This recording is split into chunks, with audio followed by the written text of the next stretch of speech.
Jean, chapitre 15.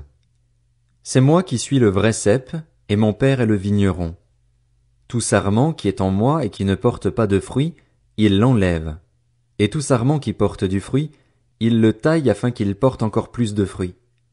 Déjà vous êtes purs à cause de la parole que je vous ai annoncée. Demeurez en moi et je demeurerai en vous.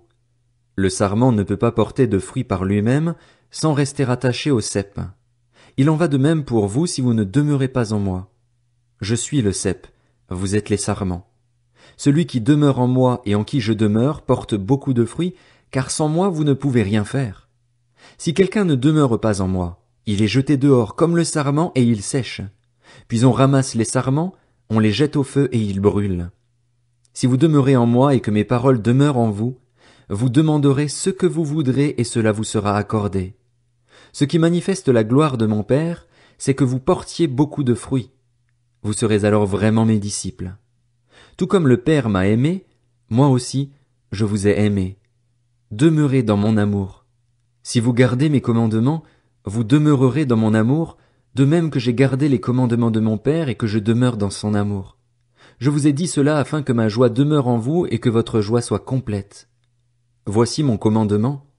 Aimez-vous les uns les autres comme je vous ai aimé. Il n'y a pas de plus grand amour que de donner votre vie pour vos amis. Vous êtes mes amis si vous faites ce que je vous commande.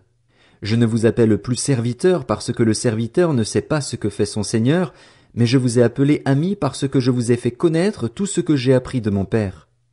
Ce n'est pas vous qui m'avez choisi, mais c'est moi qui vous ai choisi, et je vous ai établi afin que vous alliez, que vous portiez du fruit et que votre fruit demeure. Alors, ce que vous demanderez au Père en mon nom, il vous le donnera. Ce que je vous commande, c'est de vous aimer les uns les autres. Si le monde vous déteste, sachez qu'il m'a détesté avant vous. Si vous étiez du monde, le monde vous aimerait car vous seriez à lui. Vous n'êtes pas du monde, mais je vous ai choisi du milieu du monde. C'est pour cela que le monde vous déteste. Souvenez-vous de la parole que je vous ai dite, le serviteur n'est pas plus grand que son Seigneur. S'ils m'ont persécuté, ils vous persécuteront aussi. S'ils ont gardé ma parole, ils garderont aussi la vôtre. Mais ils vous feront tout cela à cause de moi, parce qu'ils ne connaissent pas celui qui m'a envoyé. Si je n'étais pas venu et ne leur avais pas parlé, ils ne seraient pas coupables, mais maintenant ils n'ont aucune excuse pour leur péché. Celui qui me déteste déteste aussi mon Père.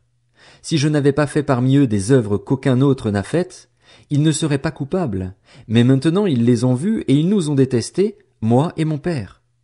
C'est ainsi que s'accomplit la parole écrite dans leur loi, ils m'ont détesté sans raison. Quand sera venu le défenseur que je vous enverrai de la part du Père, l'Esprit de la vérité qui vient du Père, il rendra témoignage de moi. Et vous aussi, vous me rendrez témoignage, parce que vous êtes avec moi depuis le début.